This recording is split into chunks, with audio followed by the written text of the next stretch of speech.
Benjamin Netanyahu's office is in the throes of a scandal, and it's generating a growing controversy in Israel. Multiple suspects, including a close aide to the prime minister, are being detained for allegedly sharing and distorting classified information. The leak, seemingly unlawful, appears to have served Netanyahu's own interests and may have prevented a hostage deal with Hamas. So let's break it down. 2 months ago, Netanyahu said that Israeli troops had to control Gaza's border with Egypt, this is southern Gaza, to prevent Hamas from rearming and smuggling Israeli hostages that they took into Egypt. Well, many in Israeli security establishment dismissed the demand and accused Netanyahu of avoiding a deal to keep the war going. Yet within days, two journals, Germany's Bild and London's Jewish Chronicle, published articles based on documents that supported Netanyahu's point and suggested that Hamas was obstructing a deal.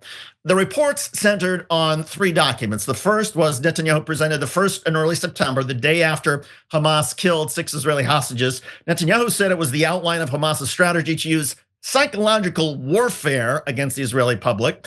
The second document reinforced Netanyahu's claim that then Hamas leader Yahya Sinwar would use an Israeli withdrawal from the Egyptian border to smuggle hostages to Egypt and Iran and possibly Yemen. A third was said to have been found on Sinwar's computer, laying out instructions on how to handle negotiations in a way that would lead to deadlock.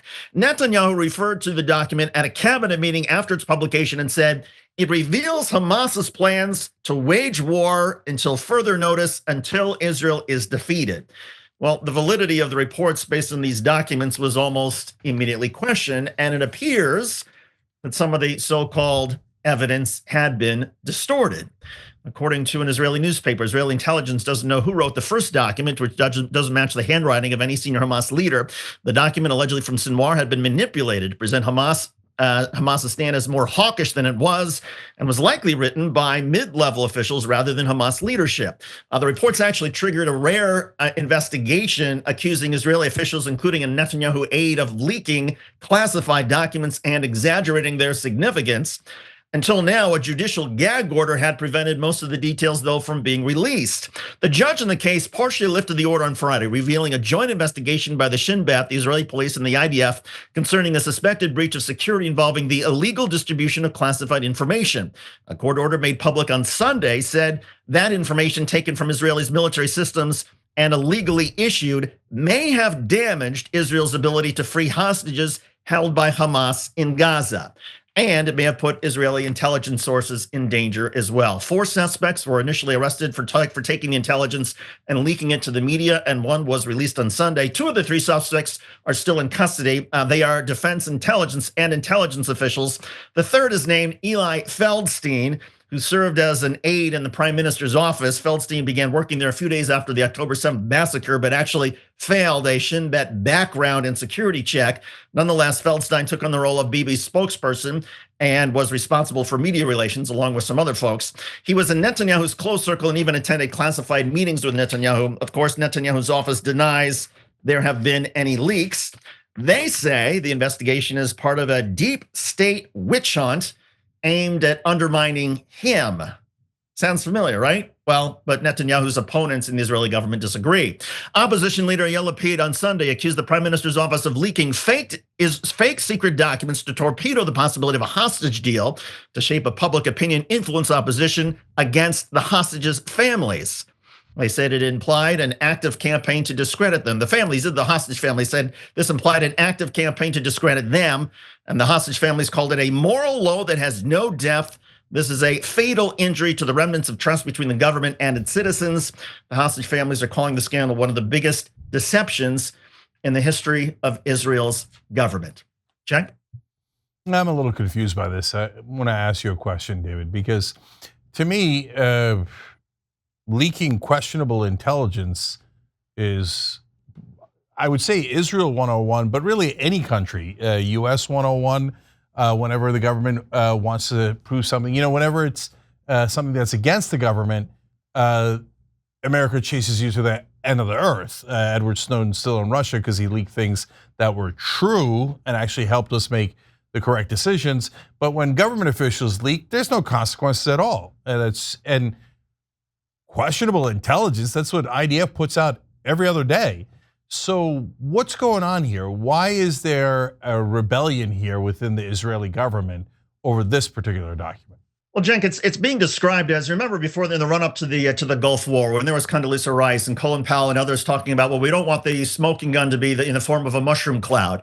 And this, they essentially, it was like the alley-oop. They cherry picked intelligence, they put it out there on the Sunday shows, and then that essentially helped Dick Cheney and others slam it home to take the United States to war in Iraq. Well, in Israel, the stakes are somewhat similar in the sense that there's this effort by the prime minister's office, allegedly, to take some fake information to sort of throw it up there and then say, aha, this is why we can never have a hostage deal with Hamas, because Hamas does not want it. And while the issue, of course, in the Gulf War was the US essentially invading Iraq, in Israel, for the last several months, ever since it was clear that Israel had essentially dismantled Hamas, the number one concern, the greatest concern among Israelis has been, is there any way to get the hostages returned safely? And there has been this perception, and I think it's legitimate to a certain extent, that Netanyahu has not wanted to prioritize the hostages return. He has wanted to prioritize totally eradicating and pounding Hamas into dust, which, okay, maybe that's his military strategy, but these two things are sort of at odds with each other. And so you have Netanyahu, essentially his office, trying to say, look, there's no way we can get the hostages back because look at this intelligence evidence that we have, even though now it seems the intelligence evidence was false.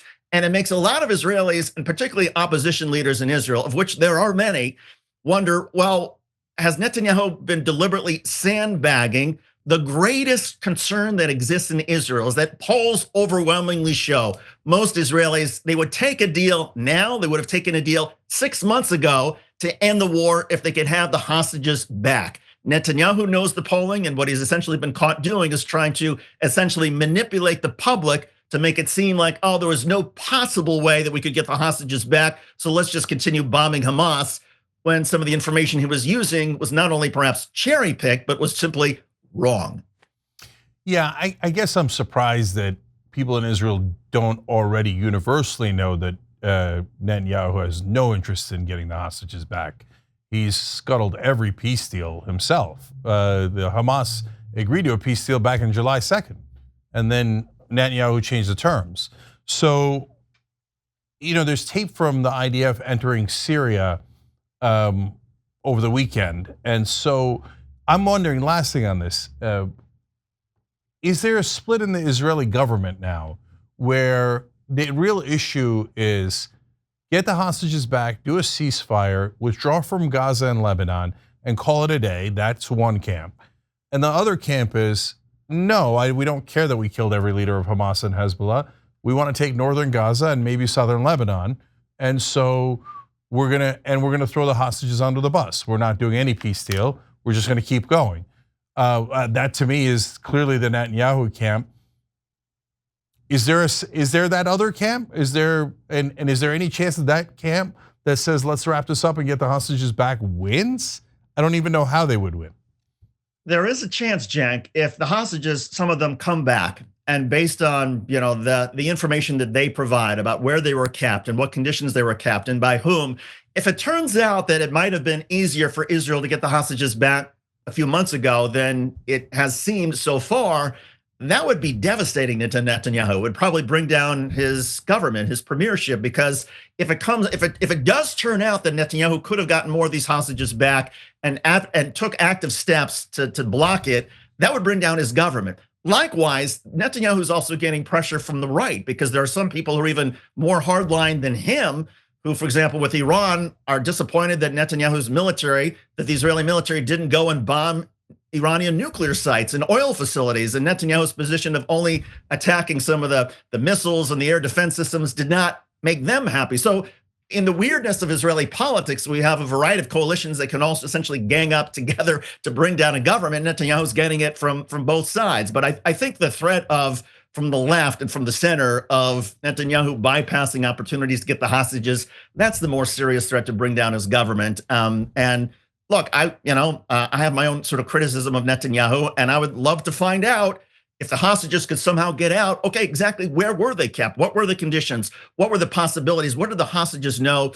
The people who were keeping them, what kind of orders were they under? Was it possible to get the hostages back if certain steps had been taken. And if it turns out that it was, that is huge for Israeli society and a huge blow to Netanyahu politically. Yeah, obviously the Israeli society is seeing something different than we're seeing. So if they were here, I would tell them, mystery is solved. He could have gotten the hostages back. He chose not to. That's super obvious to the entire planet, except Israel, apparently. So if this controversy makes it more obvious to the Israeli people, then they'll have done a great service. Thanks for watching The Young Turks. Really appreciate it. Another way to show support is through YouTube memberships. You'll get to interact with us more. There's live chat emojis, badges. You've got emojis of me, Anna, John, JR. So those are super fun. But you also get playback of our exclusive member-only shows and specials right after they air. So all of that, all you gotta do is click that join button right underneath the video. Thank you.